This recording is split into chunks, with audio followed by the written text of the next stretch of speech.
Hi everybody, welcome back to my channel. Today in this video I'll be discussing journal medicine synopsis. This is the third video. In the previous video I've talked about various hormones, I've talked about various heart abnormalities, and in this video I'll be talking about COVID symptoms because it has covered in the 15th edition Pulse, so I'll be doing it. And the people who are new on my channel, I want to say that if you are trying to study for your higher exams, for any entrance exam, you can watch my videos as well as recommend your friends and families. And if you like my video after watching it, so please do like it, subscribe it, and don't forget to hit the notification bell because it really helps me and motivates me to make more and more content. So let's get started. This is the third video, and we will be talking about COVID. So, what is actually the virology, pathology, all these things will be covered. So, in COVID 19, COVID stands for coronavirus, and D stands for the disease. So, basically, it's COVID, and 19 stands the 2019, the year where the virus was identified. Uh, it is caused by severe acute respiratory syndrome coronavirus, that is SARS-CoV-2. So, the main positive organism is SARS-CoV-2, and it is first known as novel coronavirus. Subsequently, it was renamed as SARS. So initially it was coronavirus, but it has then changed to SARS. Now the virus was identified as a cause of an outbreak of pneumonia of unknown cause in Wuhan city in China 2019, and the cases were reported on 29th of December in 2019 in Wuhan.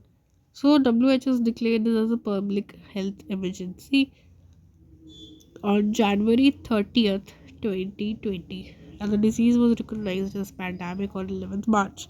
So these questions can come like on which date WHO has declared it as an emergency, that is on the January, and in which month it has been described as a pandemic, that is in the March, both in 2020.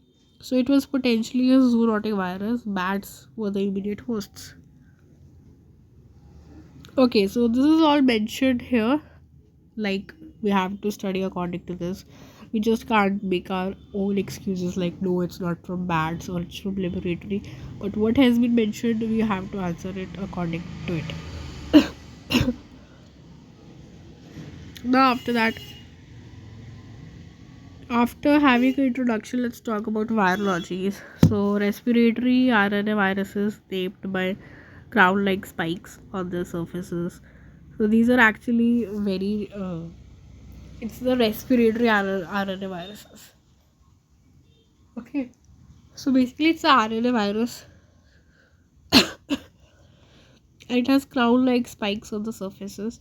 So do have spikes.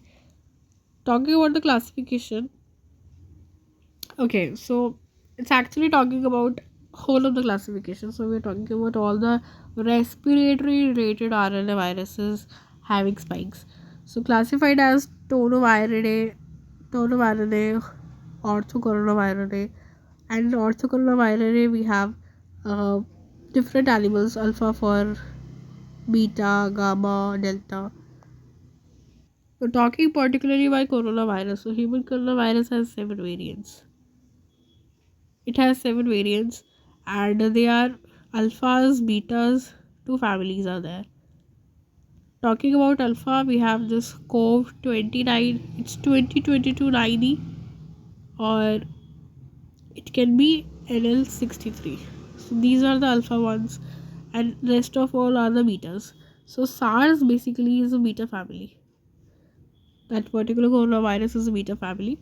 Now talking about the structure, if you talk about the structure, you can see spike proteins, membrane proteins, envelope proteins. Okay, you can also see this nucleocaspids. You can see RNAs, lipid bilayer, genome RNA. So it's basically RNA virus and having spike proteins.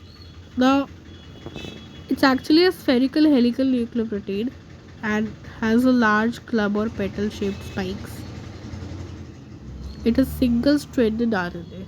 It is just single stranded RNA, and the genetic material is 80% identical to SARS-CoV and 50% to MERS-CoV. So both SARS-CoV and MERS-CoV originate in bats, so you can see that, but it's 80% identical to this. And replication occurs in the cytoplasm mainly by binding into the endoplasmic reticulum and Golgi's apparatus. We're talking about this detection. How are you going to detect it? So we use PCR test. That is a real-time test, and we can also go with the spike proteins. So talking about the detection, that is PCR. Talking about spike proteins, it has two regions. So these spike pattern shift proteins has two regions. One is S1, one is S2. S1 is for the fusions. S1 is for the host receptor cell binding and S2 is for the fusion. So पहला क्या होता है, S1 पे binding होती है, हमारा जो host है वो रिसेप्टर से बाइंड हो जाता है, और जो S2 है उससे क्या होता है, फ्यूजन हो जाता है. Okay, so spike proteins are unique, mushroom shaped surface proteins that bind with host cells and mediate virus entry. So, it's a target for neutralizing with antibodies and vaccines. That's why we use this thing, because हमें पता है कि spike proteins से आके binding होगी. तो spike proteins को अगर हम टारगेट करें, अगर हम अपनी वैक्सीन्स में spike proteins के लिए एक ऐसा एंटीबॉडी बनाएं जिसकी वजह से बाइंडिंग ना हो, फ्यूजन ना हो, so we can prevent coronavirus. So studies have shown that S1 domain induced IgG and Ig antibody levels at a much higher capacity. So it is focus spike protein expression that are involved in many effective COVID-19 vaccines. The receptor binding domain represents the portion of S1 protein that binds to uh, angiotensin converting enzyme 2, that is ACE2, and human receptor for the SARS-CoV-2. The next is this nucleoprotein, nucleocapsid protein. So N protein. Like many of you have seen the reports, sometimes it is seen in the report written it's like E protein, N protein. So that N protein is actually this nucleic acid protein, and it's a basic RNA binding protein that plays a structural roles in the infection. So it's important, most abundant protein. It's highly immunogenic and it is used as a marker in diagnostic assays. So कई reports में N protein को proper बताते थे कि इतना है इतना नहीं है. So it is a diagnostics ऐसे. M protein responsible for transmembrane transport of nutrients. So it is not a diagnostic value. N protein is a diagnostic value. N and E proteins are the accessory proteins that interfere with the host immune system. So most quantitative polymerase chain reactions assays have three targets. They have ORIF, E and N. So this is important. तो जब भी हम PSR करवाते थे तो उसमें कई बार ORIF तो नहीं होता था इतना, बट E प्रोटीन और N प्रोटीन के बारे में काफ़ी बताते थे कि ये प्रोटीन इतना है इतना नहीं है. So these are most important as diagnostic point of view. ना antigens to detect antibodies, proteins वगैरह हो गए. अगर हम एंटीजन्स की बात करें तो हम स्पाइक प्रोटीन्स को फाइंड आउट करते थे, न्यूक्लिक एसिड को फाइंड आउट करते थे, रिसेप्टर बाइंडिंग डोमेन को फाइंड आउट करते थे. Okay, now talking about antibodies, IgG, IgM, IgA. सो अगर आपसे एंटीजन के बारे में कोई पूछे तो आपको बताना है spike, nucleic acid which is N protein, and receptor binding domain. ये तीन चीज़ आपको बतानी है, ठीक है. Spike protein, N protein and receptor binding domain. आपसे अगर कोई एंटीबॉडीज़ के बारे में बात कर रहा है तो आपको GMA के बारे में बताना है एंड टोटल एंटीबॉडी काउंट बताना है कि कितना टोटल एंटीबॉडी काउंट था. IgM is one of the first antibodies produced during the infection, and IgM pentamer consists of 5 antibodies joined together to form a ring-like structure. ये सबसे main चीज़ है, ये journal feature है IgM का कि IgM सबसे पहले आता है इन्फेक्शन में. एक पेंटामर होता है, इसमें 5 एंटीबॉडीज़ जुड़ी हुई होती हैं, ऐसे पेंटामर बना होता है 5 एंटीबॉडीज़ का. उसके बाद यहाँ पे बात करिए IgG की. IgG सबसे छोटा होता है, मोस्ट अबंडेंट सर्कुलेटिंग होती है, सबसे ज़्यादा अमाउंट में IgG देखने को मिलता है, सबसे छोटा होता है. It exist in monomer form, makes up 80% of total antibody count and is primary found in serum. तो सबसे छोटा है, सबसे ज़्यादा है, मोस्ट कॉमन abundant circulating है, and typically appears late in infection when mature B cells receive the signals. तो ये ज़्यादा जल्दी नहीं, सबसे पहले जो इन्फेक्शन के बाद आता है that is IgM. IgG is primarily responsible for protecting mucosa surfaces and exists in dimeric form. IgG दो फॉर्म्स में होता है. मतलब एक ही दो एंटीबॉडीज जुड़ी हुई होती है. Can found in the serum, mucosal secretions, salivas, tears, sweats, and breast milk. This is a very important feature of IgG because allergic reactions में हमेशा आता है because ये surface protect करता है. तो ये surface protect करने वाली चीज़ों में निकलता है, जैसे कि saliva surface पे निकलता है, secretions हो गई, sweat हो गया, milk हो गया, हर चीज़ में देखने को मिलेगा.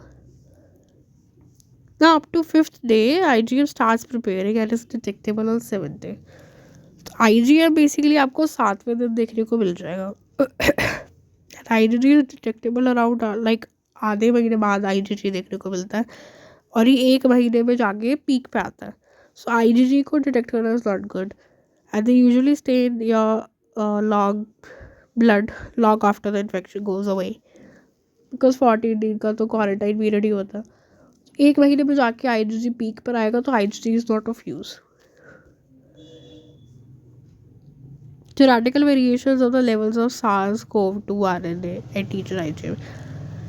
So we have some of the test results and you can see there is some window period infections जिसमें कि PCR पॉजिटिव आता है. There is something early age of infections. Early age में आपको IgM देखने को मिलेगा. एक्टिव फेज में आपको तीनों देखने को मिलेगा. This is important. Late recurrent में आपको IgM खत्म हो जाएगा, IgG देखने को मिलेगा. इसका मतलब समझ जाना कि ये लेट इन्फेक्शन है. Early infection with false negative PCR, मतलब ऑब्वियसली बात है आपका IgM अगर पॉजिटिव आ रहा है तो PCR नेगेटिव नहीं होना चाहिए. इसका मतलब फॉल्स रिपोर्ट है. रिकवरी फेज में क्या होगा, PCR नेगेटिव आ जाएगा बट बाकी सब पॉजिटिव आएंगे, दोनों पॉजिटिव आएंगे. इसका मतलब ये है कि रिकवरी हो रही है. एंड रिकवरी पास्ट इन्फेक्शन में सिर्फ IgG देखने को मिलेगा. तो इट्स मेन मोटो क्या है इसका बताने का कि IgM अर्ली फेज में दिखता है, IgG लेट फेज में दिखता है, PCR IgM के साथ पॉजिटिव दिखता है, PCR पहले भी पॉजिटिव दिख सकता है क्योंकि IgM जो है वो एक हफ्ते बाद आता है. ठीक है, तो ये इसका मेन मोटो है. एक्टिव अगर कोई है बंदा जो इन्फेक्शन को पास ऑन कर सकता है तो उसमें तीनों चीज़ें पॉजिटिव होती हैं. लेकिन अगर PCR नेगेटिव है बाकी दोनों पॉजिटिव है, इसका मतलब ये कि लेट रिकवरी पीरियड है. Okay, after that we have host factors. So the human angiotensin converting enzyme that is HACE2. now इसका यूज़ क्या होता है? The uses of angiotensin converting angiotensin receptor blocker or ACE inhibitor upregulating the expression might increase morbidity with COVID-19. Okay, and it has been reported that SARS-CoV-2 can infect the human respiratory epithelial cells 100,000 times more than previous coronavirus strains, and does so by interacting with human ACE2 receptors. Okay, so अगर हम ऐसी antibody बनाएं, ऐसी vaccine बनाएं जिसमें we can attack on the receptors of ACE2 receptors, so we can actually prevent it. And it is seen in lungs, kidneys, intestines and blood vessels. So lungs very dangerous. So what you need to remember is human ACE2 receptors. Then we talked about virus effect on ACE2 cell surfaces leads to leukocyte infiltrations, increased blood vessel permeabilities, alveolar wall permeabilities, as well as decreased secretion of lung surfactants. Okay, leukocytes infiltrate हो गए, blood की permeability बहुत ज़्यादा बढ़ेगी. ठीक है, blood wall permeability हो जाएगी, लंग की सिक्रीशन कम हो जाएगी, and majority of the respiratory systems आपको दिखाई देंगे इस चीज़ में. However the aggravation of local infection और local inflammation causes cytokine storm eventually leading to the systemic inflammatory response syndrome. This is important. The cytokine storm is important because इस case में जब virus as to cell surfaces जब effect करता है तो सारी के सारे फीचर्स ल्यूकोसाइट्स का आना, सिक्रीशंस होना, परमिबिलिटी बढ़ना, साइटोकाइन स्ट्रोम इज इम्पॉर्टेंट.